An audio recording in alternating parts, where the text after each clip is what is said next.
last video we set up some items and equipment that we're going to need to work with our gatherables, but we're also going to need some drops. So our gatherables are going to have to give the player some items when they're harvested, and that's set up in the drops table.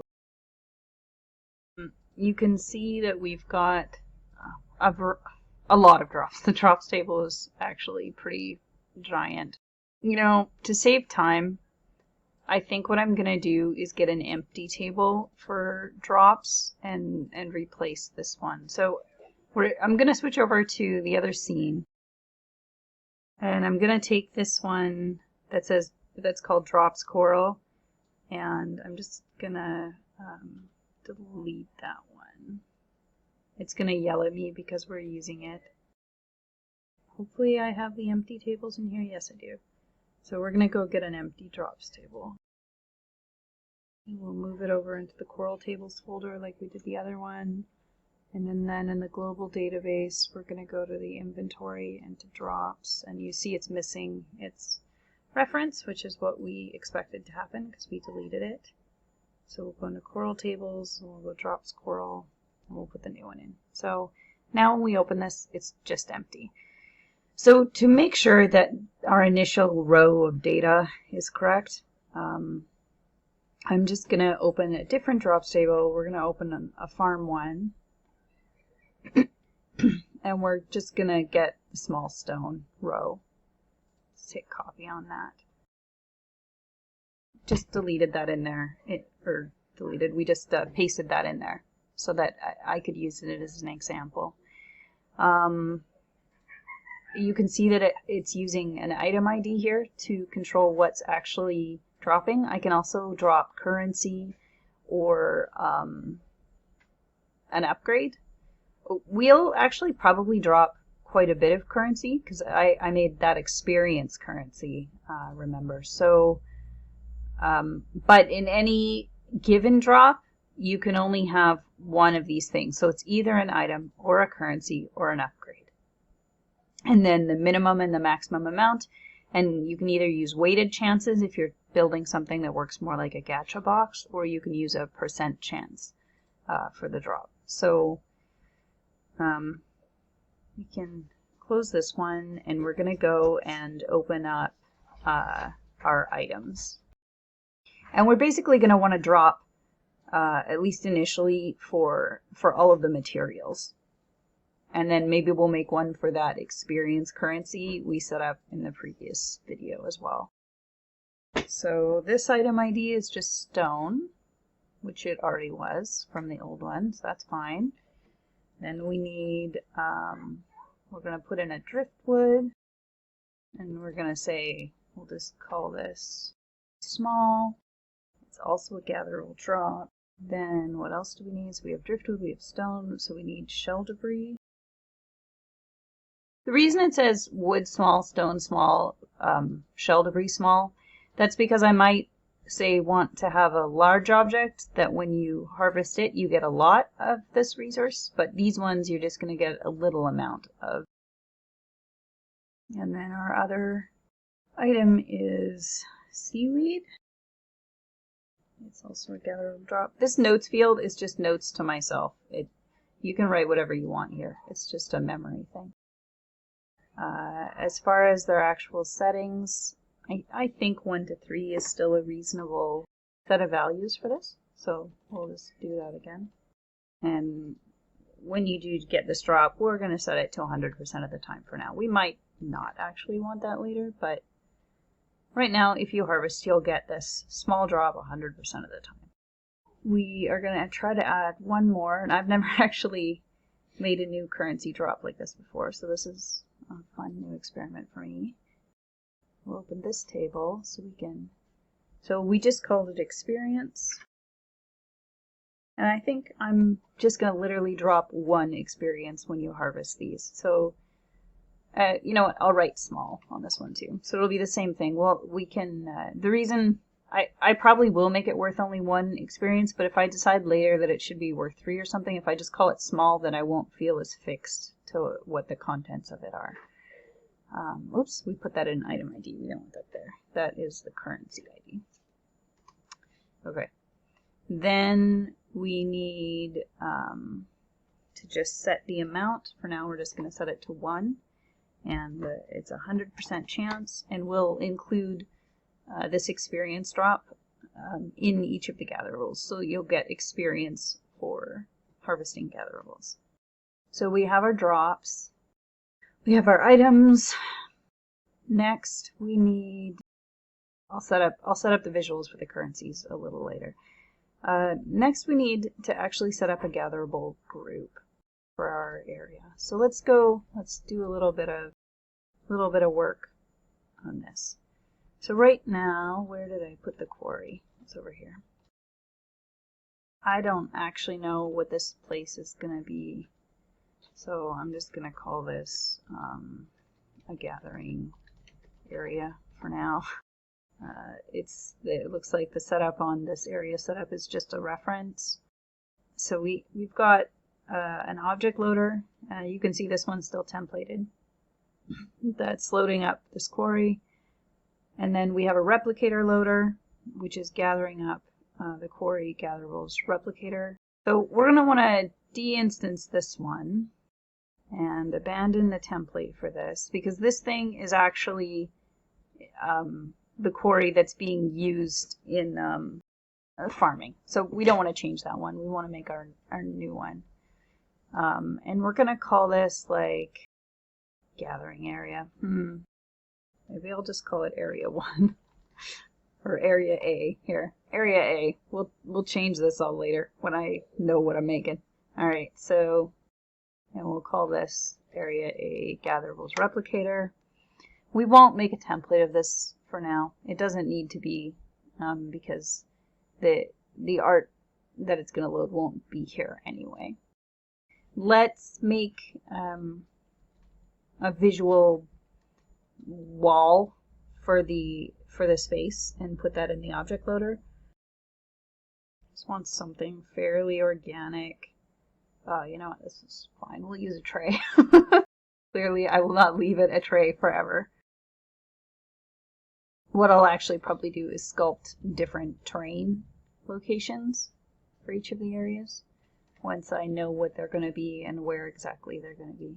I tend to do my design as I'm doing the art, which is why when I'm just setting things up, I can use just some stand-in gray boxy thing, and that's fine. So we'll get this down so it's just barely above the terrain. And we'll drop a material on it. Sometimes we can use the terrain materials and they'll work well on some objects, but then other objects they don't. So we'll just see how this goes. Environment, or it should be... Oh, beautiful. It works on this one.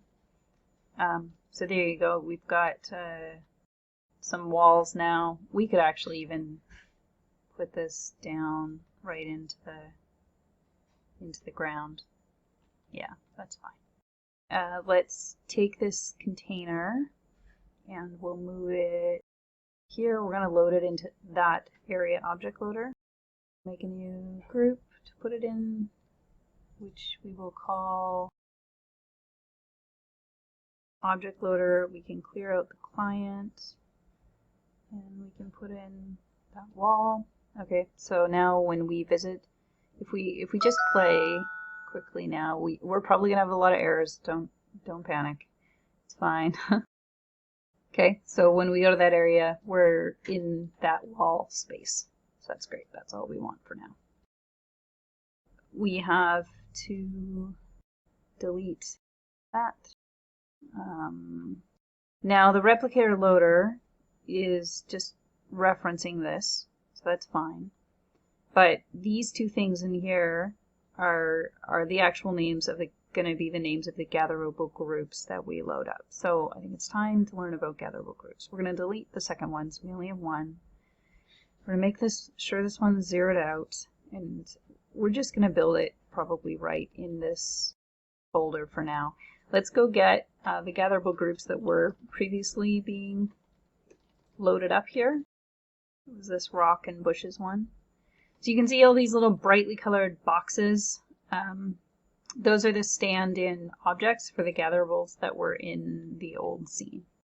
We don't actually need most of them. We just need, one example one to look at. I'm going to abandon the template for this.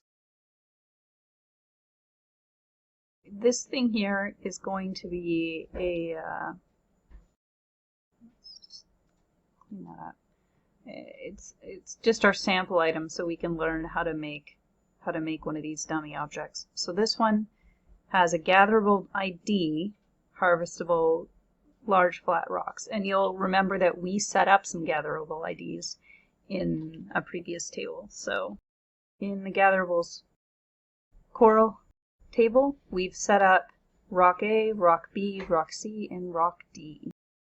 So there's a lot of different ways to do this. I can pull out the actual templates that I plan to use for these rocks and then just put this custom property on them.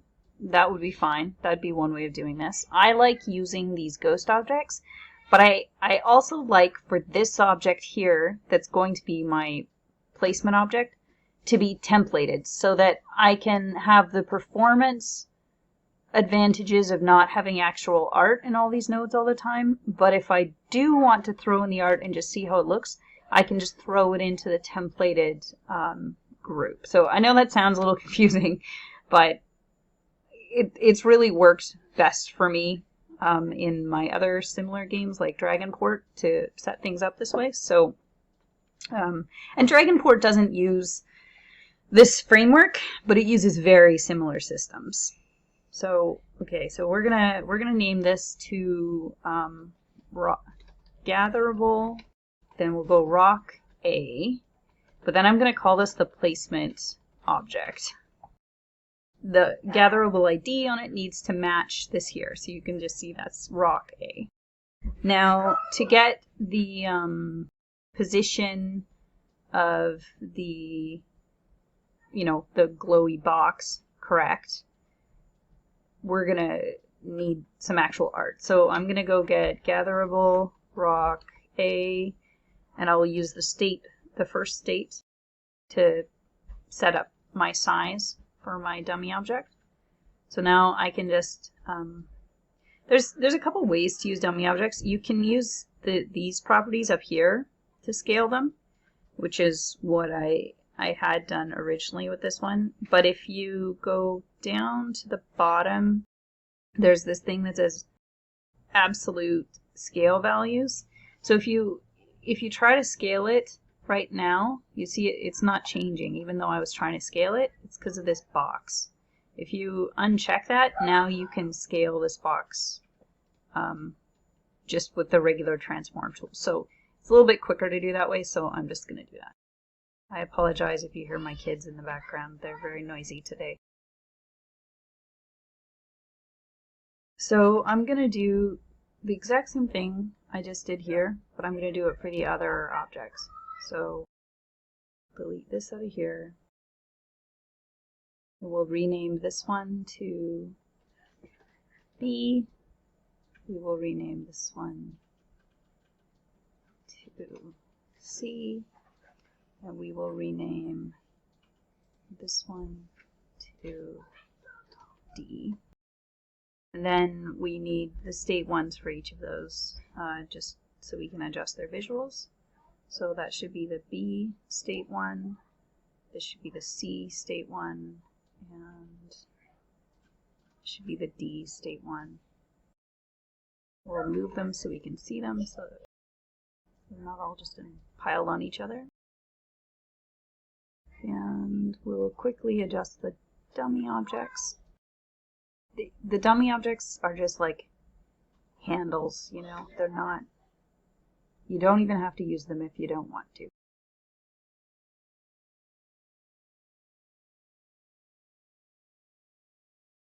Okay, next we need to make sure that these custom properties on the top level of each one are right. Then we can delete this temporary art that I was just using to get that placement correct. And you do not in any way need to make these into templates. I just am, like I said, because I've found this to be the most efficient way to actually build a large-scale game. So now this group is right here, this top level thing, so that contains all those nodes, is the gatherable group that is referred to in the, oops, sorry, this one that's referred to in the database, and that's going to get spawned in. So we have to name that something. So let's go, I'm going to open up Gatherable Group table. Okay, so here's the old one. So we can take a look at the things here. So it's called Quarry Rocks and Quarry Rocks, and we're going to now call it Area A Rocks for now, till I know where this place is, and Area A Rocks. We've deleted the fossils, so we don't need that row anymore. And this is where we're going to put the template that we're about to create. So this thing here has the custom property that's going to tell it to spawn which group of art. So we've got this thing, Area A, Gatherable Group, Rocks. So we will now create a new template from that. And it has those other placement templates inside of it. Now that thing that we just made, we are going to put here so that it will spawn when you visit this location. We're not using random spawn or anything, so we can probably just leave all the settings the way they are for now.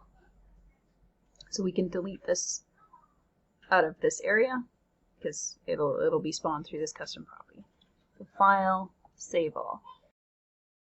We've got that set up, but if we go back to our gatherables, we have some drops that we added, right? So I think we still left ours called Stone Small. Yeah, we left it called Stone Small, but we also want to add Experience Small to those drops.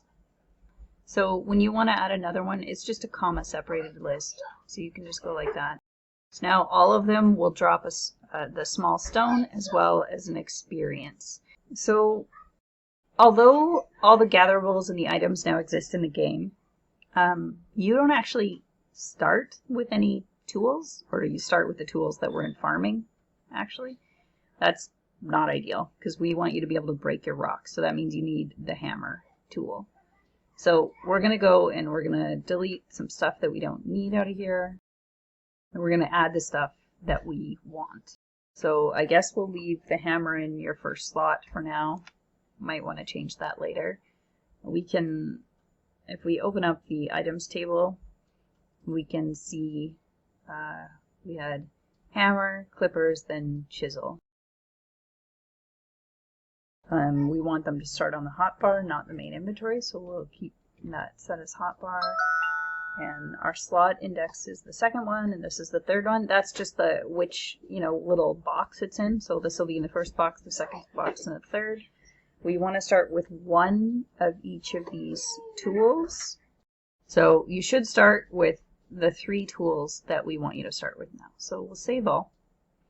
Now when we hit play, we might get some weird stuff because our game's going to remember the previous some stuff from farming. But that's okay. We'll see what we're sitting at right now. Okay, so you see all those white boxes. That's because in our player storage, the game's remembering a bunch of things that don't even exist in this game. So we're going to hit F1 to sort of erase that and start again. And there you can see my new tools. The icons look terrible because I haven't adjusted them yet, but that's okay. We've got all 3 items are showing up where they should be. Now let's see if our quarry loaded up. So the area worked, but our thing isn't spawning. So we've got a mistake somewhere. So I just paused the recording to figure that out because I thought it might be a bug, and it was a bug. So basically what was happening is that the gatherable group, this thing here, was getting mad because those things that it had to spawn into were templates. It shouldn't matter. We didn't intend for it to matter, but right now if those are templated, then things don't spawn correctly. So all I did was I opened up the Gatherable group I had made, and I de-instanced and abandoned the template for my placement objects. Hopefully we can fix that, and then I will put my templates back for those things. But just to keep things moving along, for now I've done that, and I will just add that to our bug list for the framework. So now if I'll just delete this and we'll hit play. I didn't make any other changes. I just went searching for what was causing that problem. Okay, so now you can see that our gatherable rocks have all spawned. Now, whether or not we'll be able to break them, that's another story, but we'll start here. It highlights, and it went through its states. That's excellent, and it's leaving very large starfish-like experience points. Again, we'll change that later, and you can see the rock drops are there too. Those all worked, so that's brilliant. Great, that's perfect. That's exactly what we want. You can see that I have acquired rock. It's on my hotbar.